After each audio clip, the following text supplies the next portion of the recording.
नमस्कार, मी गणेश आचवल, स्वामी कृपा क्रिएशन्स या युट्यूब चॅनलमध्ये तुम्हा सर्वांचं मनपूर्वक स्वागत करतो. आज आम्ही इथे आलेलो आहोत राजकमल स्टुडिओमध्ये.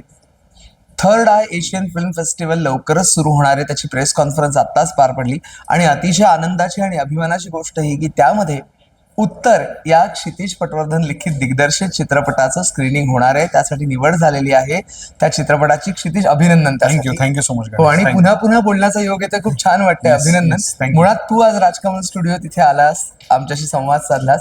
उत्तरची जेव्हा निवड झाली असं तुला कळलं या फेस्टिवलसाठी, नेमक्या काय भावना आहेत आता मनात? मला उत्तरची निवड झाली हे ऐकून जेवढा आनंद झाला त्याच्यापेक्षा जास्त आनंद मला इथे येऊन झालाय. खरंय, कारण राजकमल स्टुडिओ हा फक्त स्टुडिओ नाही, हे एका मराठी माणसाचं वैभव आहे. हो, ज्यांनी अक्षरशः भारतीयच नाही तर जागतिक पातळीवर एक स्वतःचं सिने स्थान निर्माण केलं.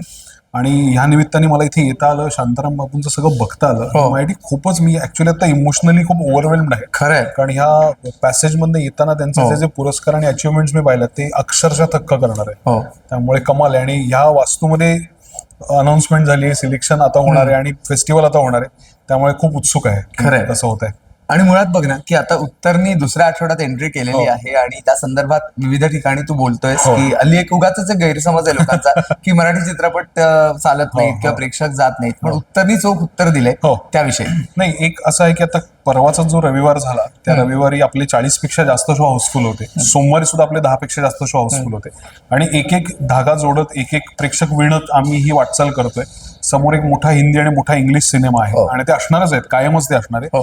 पण अशा वेळेला कुठलाही विक्टिम कार्ड न खेळता, कुठलाही रडीचा डाव न करता आपल्याला जो वाटा मिळालाय तो वाटा 100% कसा भरता येईल आणि मग तो 200% कसा करता येईल हे पॉझिटिव्हली आम्ही प्रत्येक जण बघतोय. आणि त्याचा फायदा आम्हालाही होतोय. दुसरा म्हणजे त्याचा फायदा प्रेक्षकांकडनं जो होतोय तो आम्हाला मिळतोय. आणि तिसरा, आपली मानसिकता सकारात्मक होण्यासाठी त्याचा खूप मोठा लाभ होईल असं आम्हाला वाटतं. नक्कीच.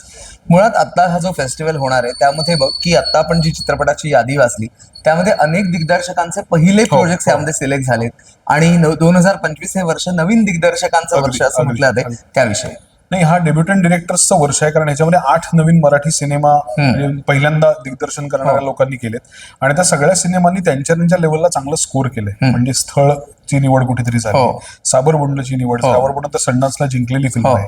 त्याच्यानंतर गोंधळला इफ्फीला अवॉर्ड मिळालेला आहे. आता थांबायचं नाही सुद्धा तिथे स्क्रीन झालेली आहे. आणि आता उत्तर आहे किंवा आरपार सारखी फिल्म येऊन गेली, दशावतार येऊन गेली. तसे 7-8 सिनेमे आहेत. आणि कुठल्याही चांगल्या चित्रसंस्कृतीचं लक्षण आहे की नव्या दमाचे, ताजे, नवीन व्हॉइस असलेले दिग्दर्शक एका वर्षात एवढे येत आहेत आणि ते पुढेही त्यांचं काम करत राहतील. ही खूप मोठी आणि आनंदाची गोष्ट आहे. तुझ्या करिअरसाठी बेस्ट ऑफ लक आणि आपण पण भेटूच या थर्ड आय एशियन फिल्म फेस्टिवलमध्ये. थँक्यू. चॅनलला सबस्क्राईब करा, व्हिडिओला लाईक करा, शेअर करा.